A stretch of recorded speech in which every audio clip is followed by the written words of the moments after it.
Hi, and welcome to another episode of Transit Unplugged News and Views. I am Tris Hussey, sitting in for Paul Comfort.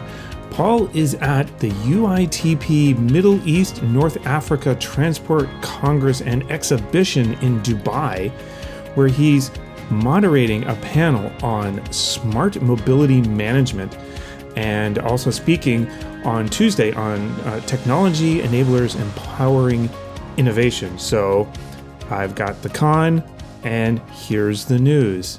I'm recording this today on Friday, February the 4th, which would have been Rosa Parks' 109th birthday. So to mark this occasion, it's Transit Equity Day. Transit agencies across the United States are going fare-free today to honor this civil rights icon and hero for everything she did to promote equity and equality in public transit. Now, close to home for me in Metro Vancouver, TransLink has released its Transport 2050 blueprint, which is a hugely ambitious plan to not only cut climate emissions and go all electric long before the 2050 deadline, but expand things like dedicated bike lanes, more rapid transit to the suburbs. This has been part of a 3-year endeavor to build a transit system for Metro Vancouver with this growing population. Now, related to that is the goal of TransLink to be fully emission-free by 2040. Now, here in Vancouver, we have electric trolley buses, and all of our subways are not only autonomous, but they're electric. So we have a good head start on a lot of zero-emission transportation options, but this is a goal set out by TransLink to be 100% zero-emission by 2040.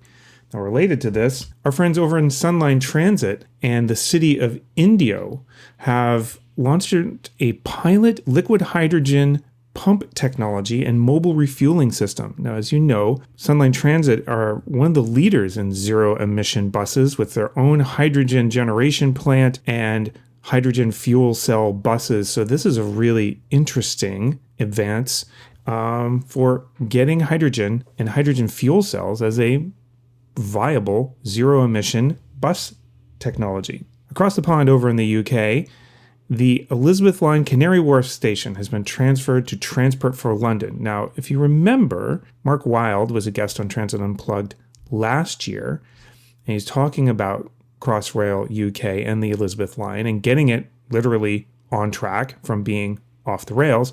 And it looks like everything is well underway and well in hand to launch later this year. And an article I read in the BBC, which I'll include in the show notes, talks about the huge fast trains and massive beautiful stations.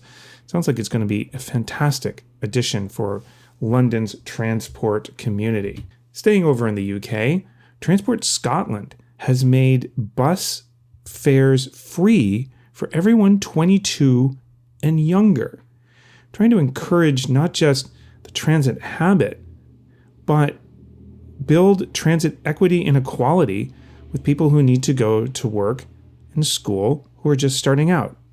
So if you're 22 and younger or 60 and older, you can ride the bus in Scotland for free. I think that's absolutely fantastic. And finally, over to Dubai, where Paul is on his way as I record this.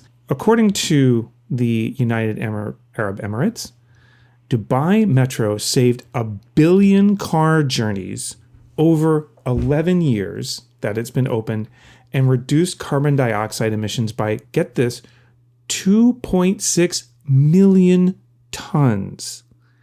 This is an amazing accomplishment for a notably very car-friendly and once very car-centric city. I think we've heard from the transit leaders in Dubai several times on Transit Unplugged, and they are very much at the forefront of making modern, accessible, innovative transit systems. And that's the news for this week. Stay tuned for our Newsmaker interview where Paul is talking with Billy Terry, Executive Director of the National Transit Institute at Rutgers. And then to wrap up the show, Paul, Randi and myself are talking about the upcoming Executive Summit and Transit Unplugged live CEO Roundtable that's happening at ThinkTransit March 20th through the 23rd. So I hope you stay tuned for that. And now, the interview.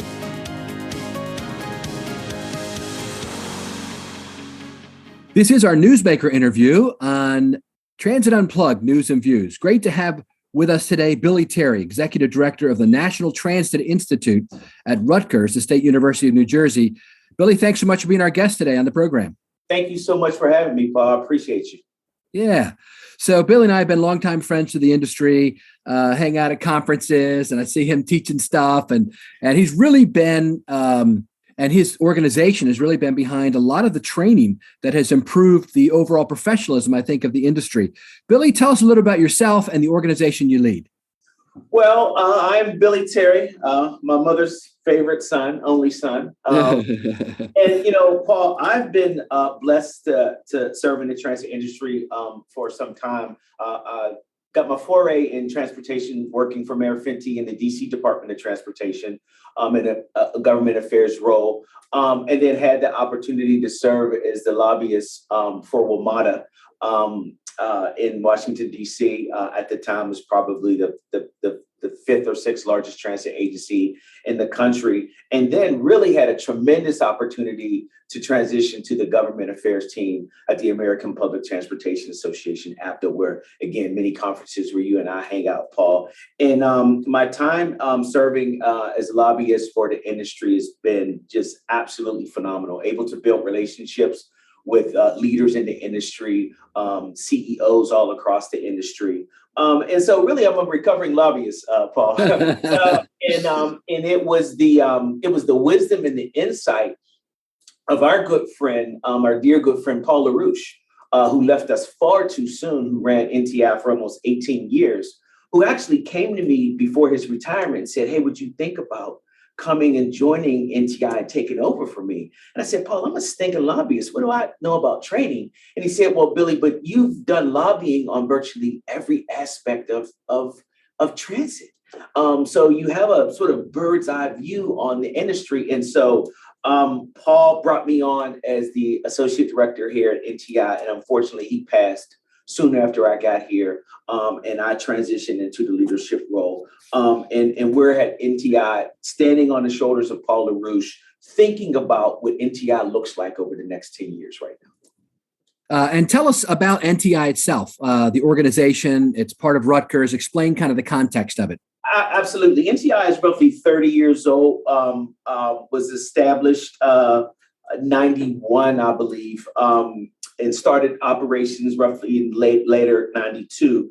And we are couched within the Blaustein School of Planning and Public Policy at Rutgers University. So we are essentially an institute within a policy school at Rutgers University, and have served here at Rutgers for the entire time. And we were established and funded by the Federal Transit Administration within USDOT to serve as the training arm for the transit industry. And if you think about transit, Paul, I can't think of a more multifaceted industry. So within training, you have professionals who do procurement, who do risk management, who do public involvement, public outreach, et cetera, et cetera. Now, we'll be very specific, Paul.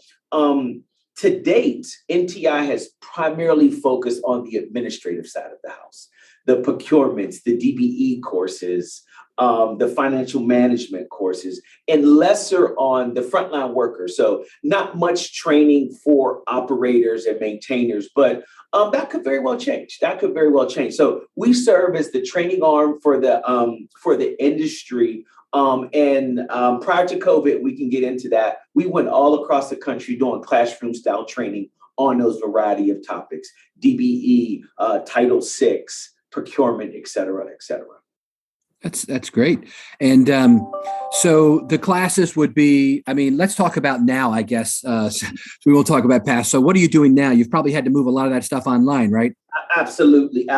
So previously, I would say 99.8% of our courses were live on site across the country. Transit agencies graciously gave us conference rooms, et cetera, et cetera. People came from across the country to a single location to do a class for 2 or 3 days. And what COVID did, it forced us to instantaneously move all of our events to 100% virtual.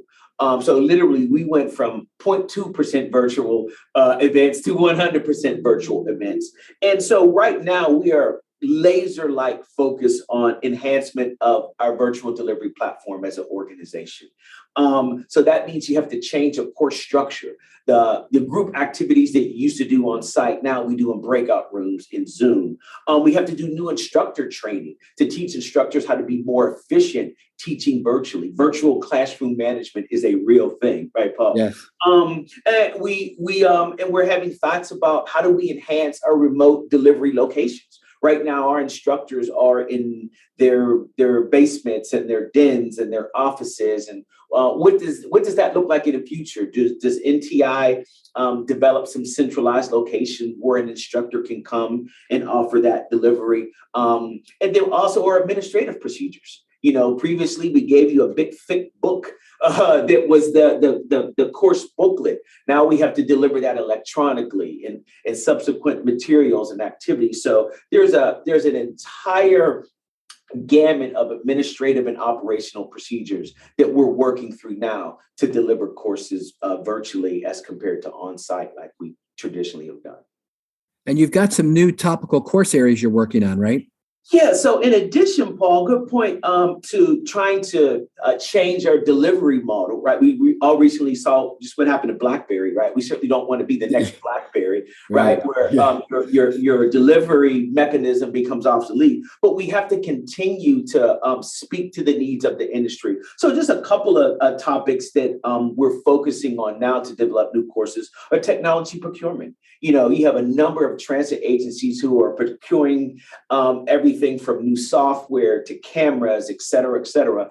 And that camera procurement doesn't look like a bus procurement or a procurement for a crane or something else. So now we want to develop a new course regarding technology procurement. And then another topic that we're focused on, and we want to develop a course or a seminar, we'll figure out what it is data analytics. We have a number of our rolling stock collecting a tremendous amount of data, from CAD ABLs to APCs. So we know when this bus comes at this stop, how many people get on and get off at what time of day, et cetera, et cetera. And we're developing this tremendous amount of data on what is the most efficient way to use that to enhance our transit service planning. So those are just two particular topics that we're trying to figure out how to develop a series of courses for.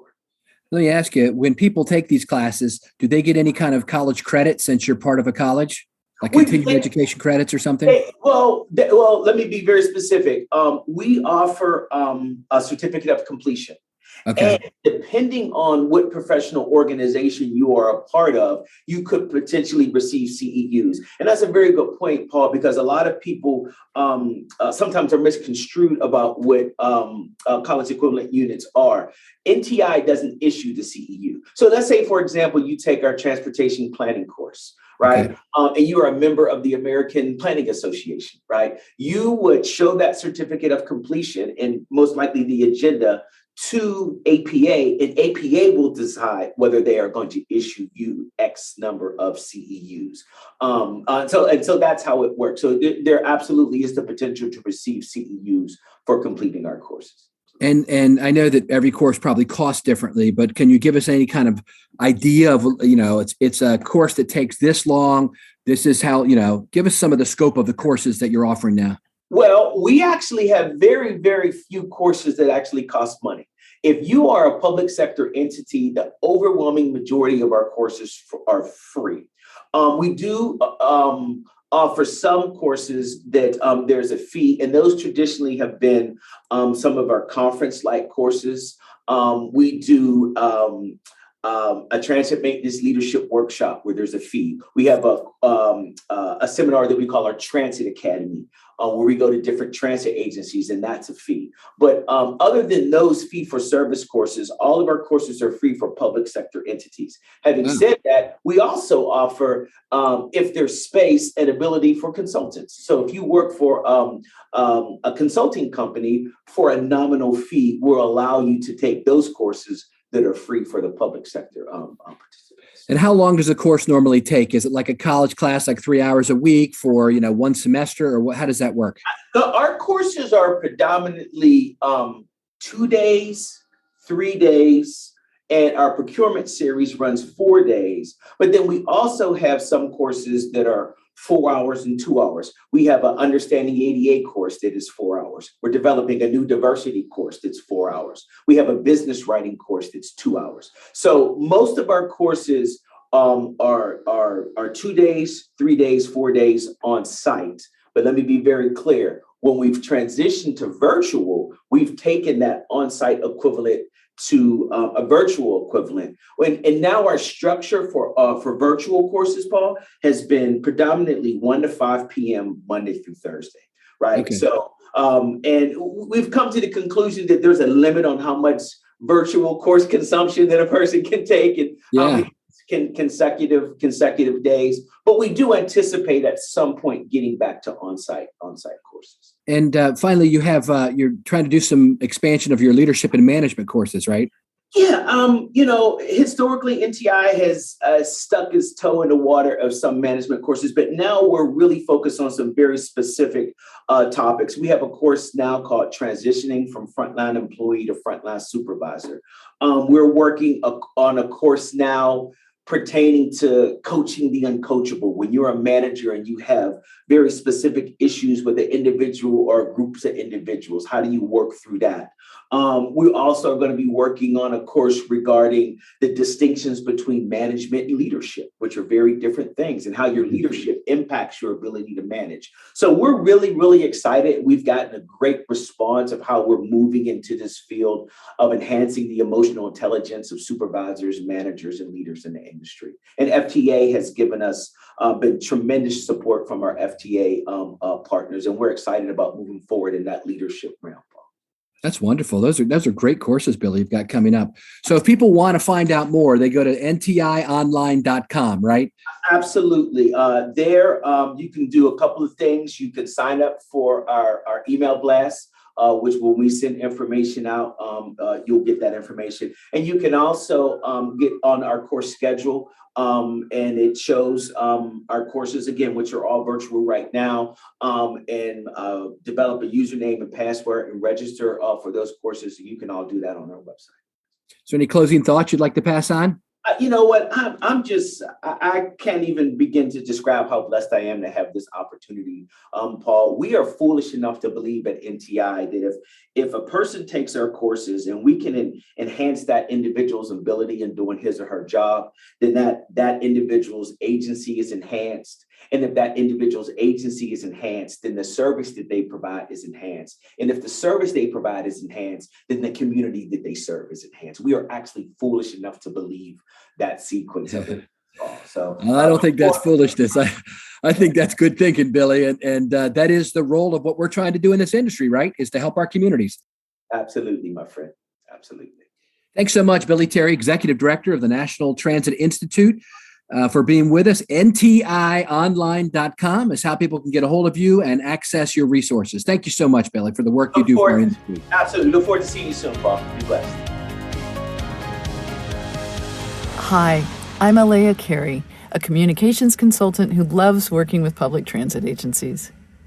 In this interview, Billy Terry talks about how the National Transit Institute had to switch, as he puts it, instantaneously from conducting over 90% of their classes in person to a full-on pandemic teleteaching model. We've all been through similar situations in the last 2 years when we suddenly had to make a big change and let our audiences know what was happening. That got me thinking about the best ways to get big news out quickly. If I had to get big information out quickly and I only had one way to do it, I would go back to good old media relations. Contact your key local news outlets and ask them to help share your message. No matter how well trafficked your website or how healthy your email list, chances are local news will have more viewers. Being able to pick up the phone or send them an email that they'll actually open is one reason it's so important to keep your media relationships healthy. Before a crisis hits, make sure you're reading and commenting on local stories regularly, and when possible, sharing information to help journalists enrich and improve their work. Once your story is in the press, you and the press outlet can share it on your social channels for further distribution. It would be great if social media lived up to its hype for most of us and was a solid, reliable way to get the word out. But most transit organizations won't have followings big enough for that to be effective. If you'd like to talk more about getting big news out quickly or anything else related to communications and public transit, look me up on LinkedIn. My first name is spelled E-L-E-A, last name C-A-R-E-Y. Hi, this is Mike Bismeyer, Regional Sales Director for Proterra, and this is Mike's Minute, where we talk about leadership, mentorship, and kindness, with the hopes it'll inspire you to pay it forward. One of the buzzwords we're hearing quite often in our industry currently is the upskilling of workforce, preparing for the next generation. And as we listen to this week's guests and the many conferences we have the pleasure of attending, awareness for the continued education in our industry is all around us. That leads directly to the themes I quite often reiterate and talk about, two of which are leadership and mentorship. One doesn't have to look far in transit for opportunities for improvement, advancement, and those that are willing to share and talk and lead on those journeys. I have been blessed in the last 13 and a half years to attend a multitude of conferences where one can pick from the many options on the agenda to learn and share and meet our peers. The willingness of our leaders to share their learnings, pilot projects, new ideas, highlight and empower new talent is always present. Like the upcoming ThinkTransit conference and the annual CUDA and APTA offerings, we are blessed with the leadership, mentorship, and amazing keynote speakers and learning opportunities on every agenda. There are so many resources available at no cost in our industry. I implore you to guide your peers, coworkers, and the mentees you are working with towards some of these resources, and encourage them to attend an upcoming conference if they've not yet had that privilege. I am always grateful and honored to be in an industry where passionate people wanting to deliver service for the benefit of others just share. Thanks to all those who lead, mentor, and are truly kind in sharing those experiences. Thanks for listening. Kindness is cool, and I hope to see you at the ThinkTransit conference. Welcome to Destination ThinkTransit. I'm Tris Hussey. And I'm Randi Reshef. And today we are talking with the host of Transit Unplugged, Paul Comfort, about the live CEO roundtable at ThinkTransit. So, Paul, if memory serves, you've done 4 of these live sessions at ThinkTransit. So what is it that you look forward to most about doing these CEO roundtables? Well, first off, thanks for having me on, guys. Appreciate it, Randi and Tris. I think what I'm a people person. So what I look forward to most is hanging out with the CEOs, to be honest with you. My friends, in the business, when we can finally be back together in person. I mean, it all ties into when I first got this job now nearly 5 years ago with Trapeze, and Kevin Beatty, who was the head guy at the time, said, "What do you want to do?" And I said, I want to write, I want to speak, I want to travel, I want to help my fellow CEOs improve their transit systems, because I just left, being a CEO in Baltimore. And so the CEO roundtable is a chance to get them all together, to hang out, to socialize a little bit, as well as to share ideas. So that's what to be honest with you, that's what I look forward to most. Like the one, Tris, that you and I did down, we just did at the APTA conference. To me, the most fun part of it was just hanging out with everybody, and catching up on what's happening, socializing, and all that stuff. Absolutely. No, that the APTA panel was fantastic. And if that is any indication of how cool this one is going to be, it's going to blow everyone away, because you've pulled together an amazing panel of transit leaders for this live session of Transit Unplugged. What's the burning issue that you want them to really hone in on in this session? Well, that's a great question, and it ties into our overall theme of Transit Unplugged, right? Which is, I don't come in with an agenda.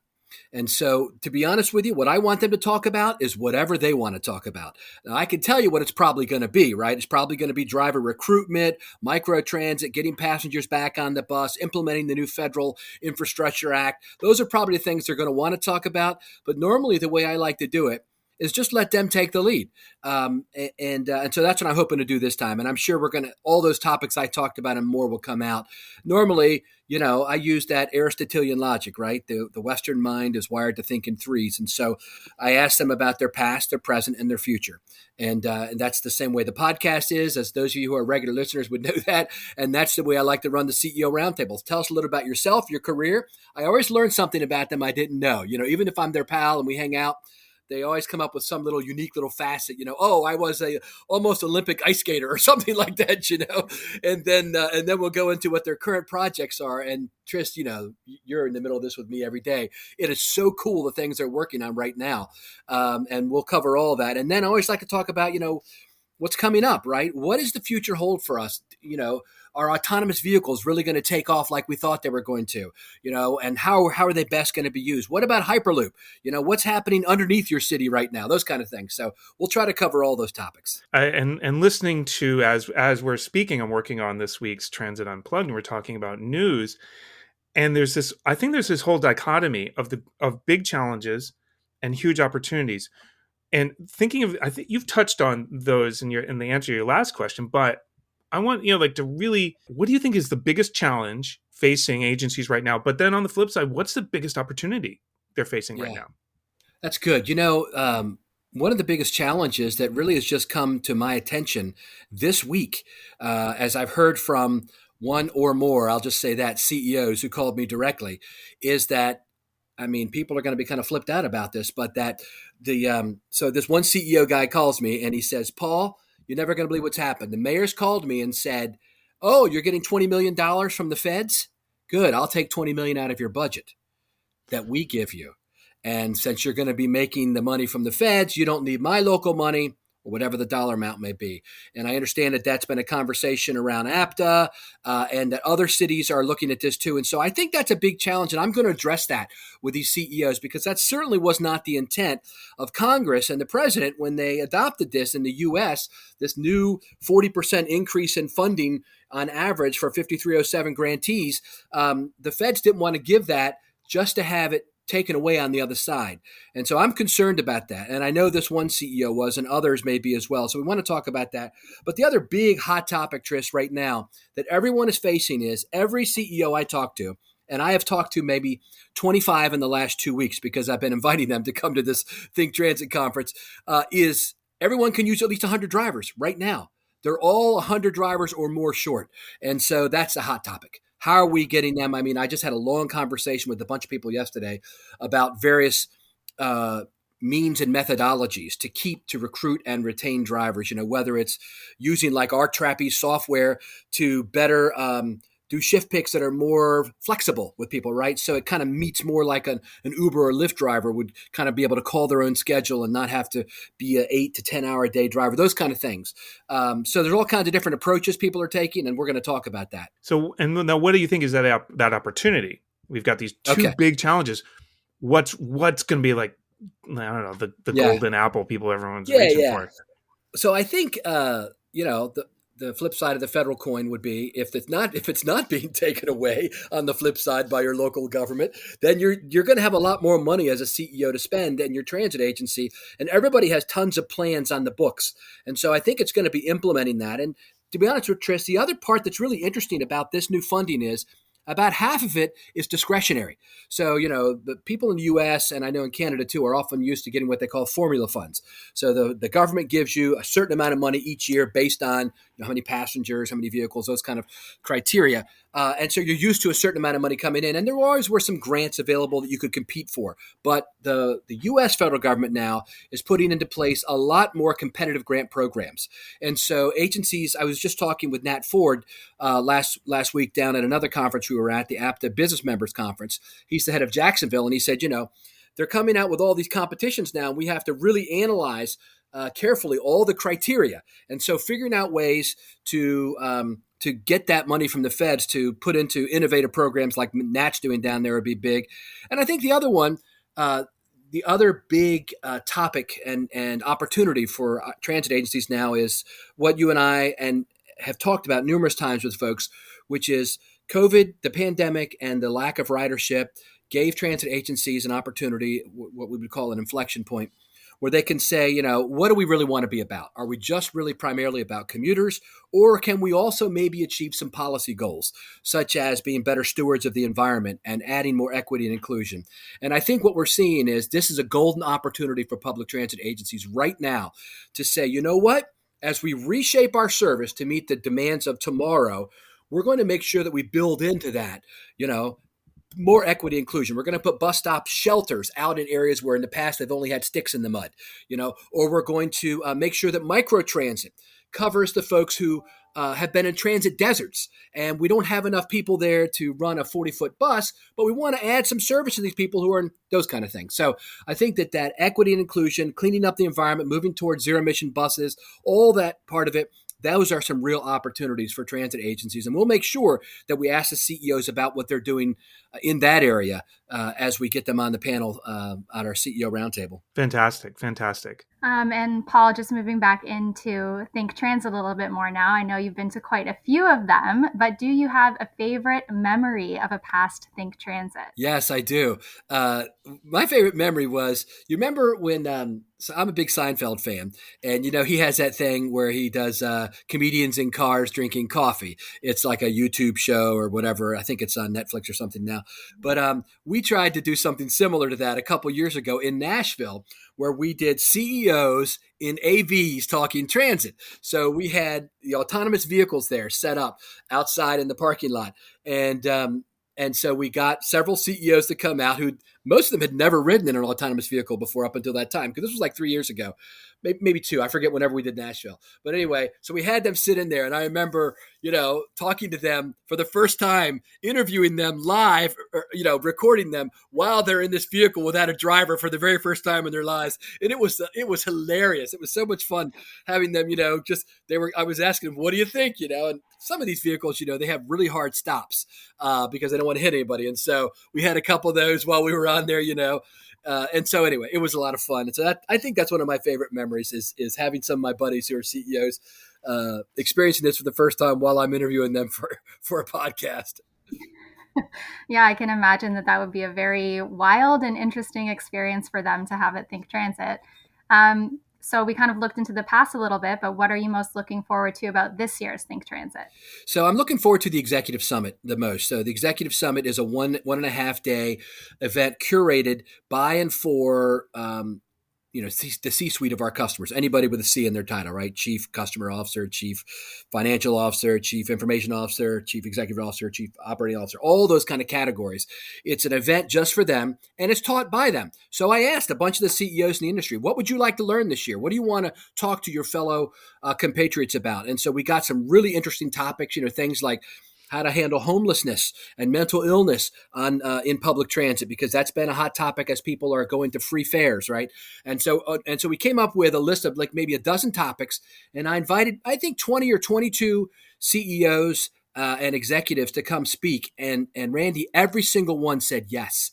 They're all super enthused about coming to this and sharing. And we've got some really big names in the industry that we're just starting to release those names who are going to be speaking at the Executive Summit. So I want to encourage people who are listening to this who fit that category, who are senior executives in a transit agency. It's only $149 and you get access to the whole conference. So you should definitely register. You should definitely come. It's going to be one of the best experiences I think you've ever had at a conference. That sounds really incredible. Yeah, I'm really excited about it. Not that I'll probably have time to go because I'll be wrangling on the Executive Summit the live broadcast that we're going to be talking about. But I'm really looking forward to yet another live CEO roundtable. Those are so exciting for me. Paul, thank you so much for taking the time to talk to Randi and I for this segment of Destination ThinkTransit. And we're looking forward to seeing all of you at ThinkTransit March 20th through 23rd. Thank you for listening to this week's episode of Transit Unplugged News and Views, and to our special guest, Billy Terry, for really great insights in how his organization pivoted to online learning at the beginning of the pandemic. And next week, we have part 2 of our Legacy Leaders series. And then after that, we'll start getting interviews from the UITP MENA Congress and Expo that was held in Dubai just last week. So until then, ride safe and ride happy.